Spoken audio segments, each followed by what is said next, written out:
নমস্কার বন্ধুরা, আমি জয়তী। আজ আমি আপনাদের সাথে একটা পিঠের রেসিপি শেয়ার করব। মালাই পাটিসাপটা বানাবার জন্য এখানে আমি 1.5 লিটার দুধ নিয়েছি। দুধটা কড়াইতে ঢেলে নেব। এটা আমি একটু গাঢ় করে নিয়েছি। আমি ক্ষীর মেরে নেব।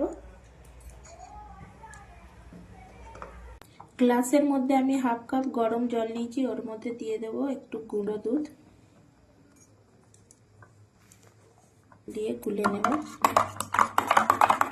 কড়ার মধ্যে দুধটা আমার অনেকটাই ঘন হয়ে গেছে, কমে অর্ধেক হয়ে গেছে। এবার ওর মধ্যে এই গুঁড়ো দুধের গোলাটা দিয়ে দেব। দিলে যে ক্ষীরটা হবে সেটা খুব টেস্টি হবে।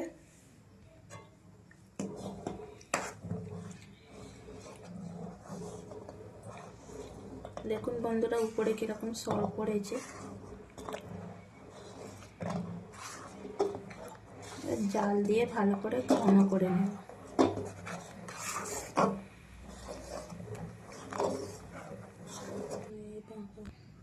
এইখানে আমি 1 বাটি বাতাসা আর কয়েকটা এলাচ নিয়েছি, একসঙ্গে মিক্সিতে গুঁড়ো করে নেব।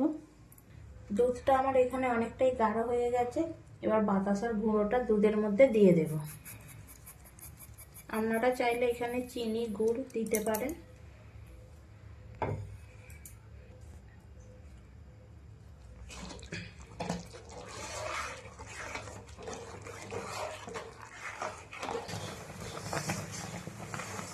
দুধটা এরকম অনবরত নেড়ে নেড়ে ক্ষীরটা নেড়ে নিতে হবে, নাহলে দুধটা তলায় লেগে যাবে।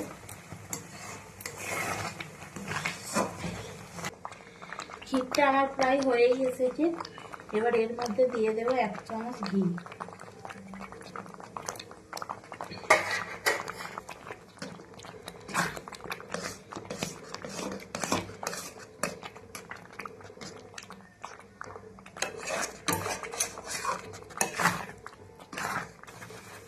মালাই পাটিসাপটার জন্য ক্ষীরটা আমার রেডি হয়ে গেছে। ক্ষীরটা আমি এরকম অবস্থাতেই লাভিয়ে নেব, কারণ ঠান্ডা হলে ক্ষীরটা আর একটু বসবে। খুব বেশি পাতলাও নয় আর খুব শক্তও নয়। উপর দিয়ে একটু বাটার দিয়ে দেবো, দিয়ে ঠান্ডা করার জন্য রেখে দেব।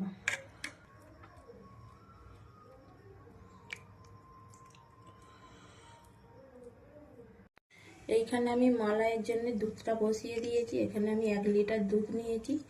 দুধটাকে একটু গাঢ় করার জন্য দিয়ে দেব গুঁড়ো দুধ।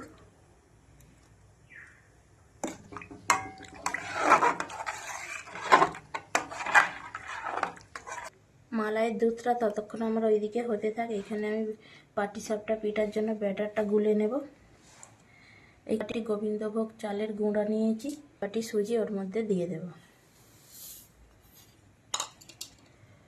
আর দিয়ে দেব 3 বাটি ময়দা। দিয়ে দেব 1 চামচ লবণ। করে শুকনো উপকরণগুলো মিশিয়ে নেব। দিয়ে দেব 1/2 বাটি চিনি। চিনিটা আমি গুঁড়ো করে রেখেছি, সেই গুঁড়োটা দিয়ে দেব। দেব 500 গ্রাম লিকুইড দুধ। আপনারা এটা জল দিয়েও পুরোটা করতে পারেন। দিয়ে সব উপকরণগুলো ভালো করে মিশিয়ে নেব। দুধটা ফুটে গেছে, দুধের মধ্যে দিয়ে দেবো 2 এলাচ। দুধের মধ্যে দিয়ে দেবো নলেন গুড়।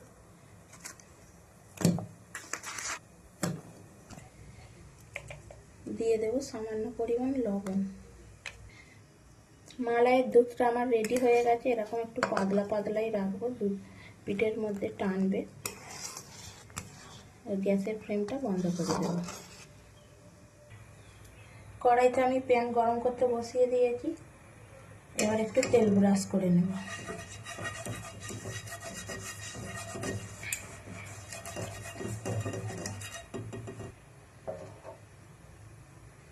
এবার ব্যাটারটা দিয়ে দেব।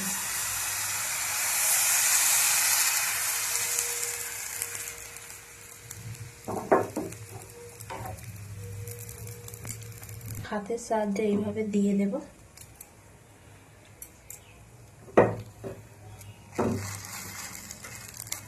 এইভাবে ফোল্ড করে নেব।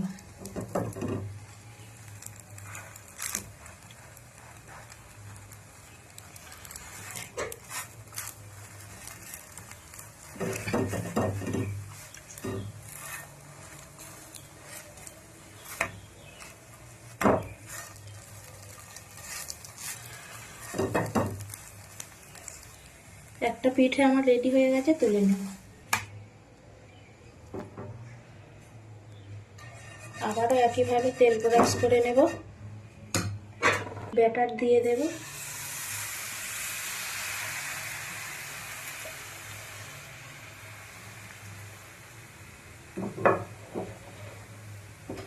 ফ্লেমটা সবসময় মিডিয়ামেই রাখবেন বন্ধুরা। আরো পুর দিয়ে দেব।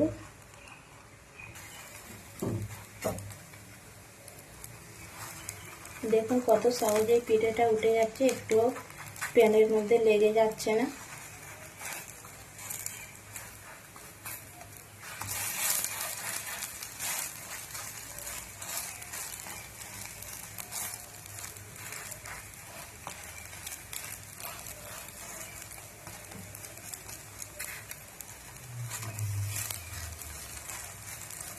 পিঠে আমার রেডি হয়ে গেছে, তুলে নেব।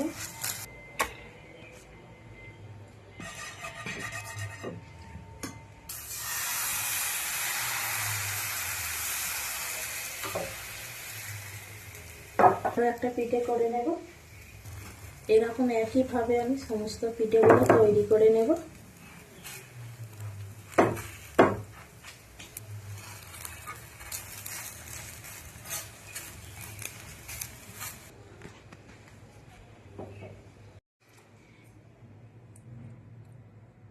পাটিসাপটাগুলো আমি করে নিয়েছি বন্ধুরা, প্লেটের মধ্যে সাজিয়ে রেখেছি। এবার ওর মধ্যে দিয়ে দেব মালাইটা।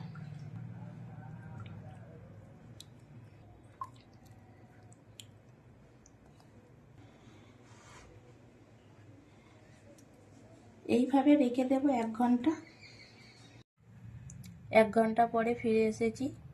দেখুন পিঠেগুলো কতটা দুধটা টেনে নিয়েছে। একটা পিঠে আপনাদের কেটে দেখাচ্ছি।